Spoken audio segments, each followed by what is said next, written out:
What up, guys? I'm back with a brand new rap with a bit of Siege gameplay in the background, and today we are gonna be talking about a few things.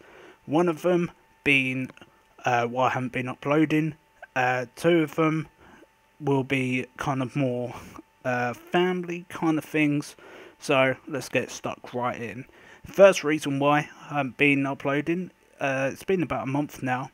I lost inspiration, I'm not going to lie to you, because I was uploading glitches with music in the background and people, or funny moments, which is pretty cool. Um, but it was just one of those things where I was just like, this doesn't feel right for me. Like, obviously, you explore all areas as such, and that's what I'm trying to do here. Like, talking to you guys, seeing how you are, all those kind of bits and bobs, send you stories, and having a bit of gameplay in the background.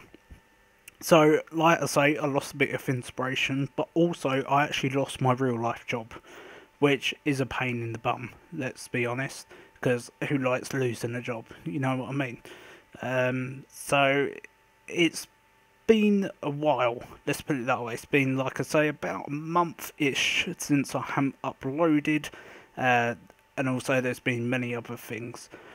Another reason is because my sister has been having some issues with people, her next door neighbours, or used to be her next door neighbours. That'll be probably another story for another time. But let's put it this way: they moved that house because of it. So they're in a home that's better for them and everything else. So the actual main reason why I haven't been uploading recently is because my mum unfortunately got breast cancer. And for me, I've done a charity live stream for Macmillan Cancer, who have supported her quite well, in the sense of like telling her what benefits she can get, and just basically talking her through a few other bits as well. So, how did this all occur? Let's start from the beginning. So, my mum is she's in the bracket of 50 where you get a breast screening. And if you don't know what that is, it's where women between, I think, 50 and 53, I think that's like the main ages that you need to get it done, get sent a letter from the hospital saying you need to be checked for like breast cancer, because that is the most apparently prone time that it can happen. Obviously it can happen before and happen after, but that is basically the most time. And she went to one and took a few samples, thought nothing of it, and they contacted her back and said, look, there's some samples that are showing some parts, but we want to do a bigger sample, because they only do little samples apparently.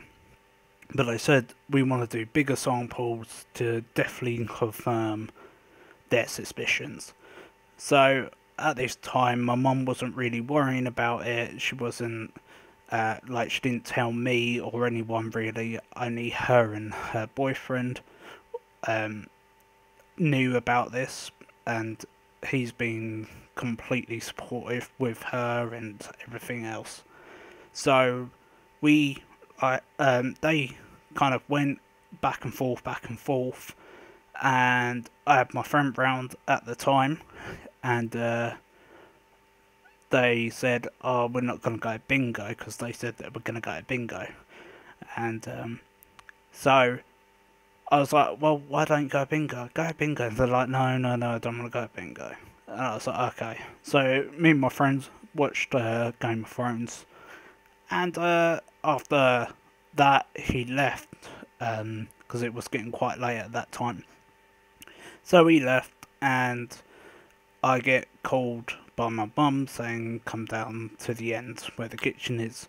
Went down there, and she went, look, basically, I have breast cancer. And I think most people would break down and kind of think, oh my god, is this really happening?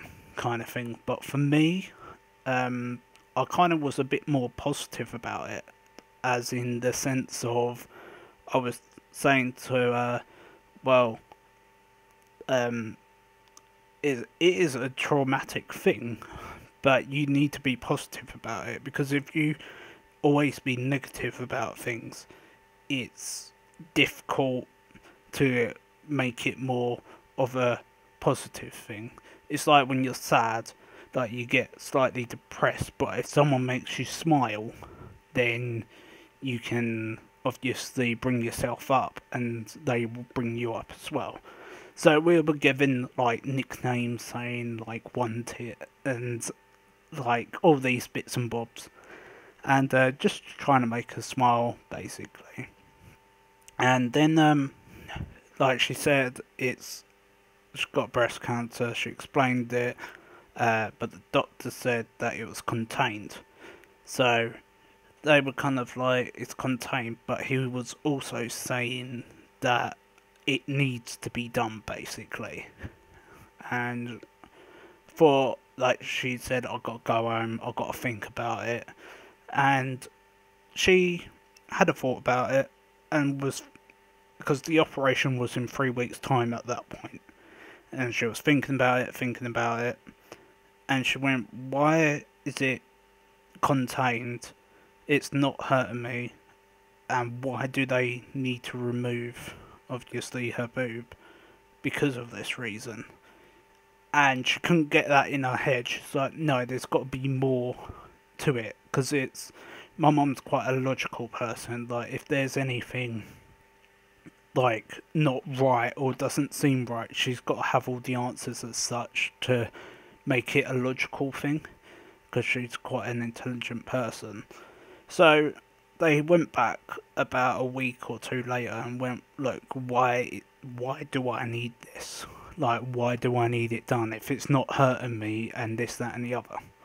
So they went back, and basically there was 2/3 that was cancerous. And he also said that it shows breaking of being invasive, which is quite like a serious thing. Like, why say to like the person that is contained and then say it needs to be removed? It wasn't right the way he said it. But anyway, after that, we were speaking about it, kind of talking through like what needs to be done and bits and bobs like that. So after that, she's had her operation. She is okay, which I'm glad. But then during the operation, not during, after the operation, she was on a drip, and the drip fell out of her arm, which seems like it's collected fluid around that area where she was operated, and it's causing her a lot of pain at the moment, which like really sucks balls. But when this video is up, she will hopefully be on the mend and bits and bobs like that. But it's quite a traumatic thing, because it's been very stressful for all of us, in the sense of like emotionally and physically and mentally. Because obviously when you have your parents kind of like have an illness or something like that, and you don't want them to have it, but unfortunately it's part of life, and some people get ill, some people don't. Like in my family, we're prone to heart disease and cancer, which for me, like if my mum's got cancer, that means it could be genetically in me. But you know what I mean? It's something you don't want to think about really, but it's a pain, in the sense of emotionally, because you're always trying to be positive. And like I would say I'm a positive person. Like sometimes I might have my down moments, but I always try and be positive towards things. And then like if people are being negative, I kind of like, it depends on the thing. But if they're being like negative for basically no apparent reason, I just let them get on with it, because I don't need that stress in my life, to be honest. So with me, like, it's stressing me out in the sense of, like, if someone does something, like my downstairs neighbours love my dog to pieces, and they I let my dog out in the back garden, because where our back garden is, we got stairs, but their garden's basically right next to it. So my dog's gone down there, and then one of their kids came out, and then their dad came out with raw sausage, and it was like, oh, really, for God's sake. But like, it's been stressing me out, and I just want to apologise for the lack of videos that have been uploaded, to be honest, and hopefully you understand and everything. But we'll be more positive in the outcome, and I hope you guys enjoyed, and I shall see you guys in the next video.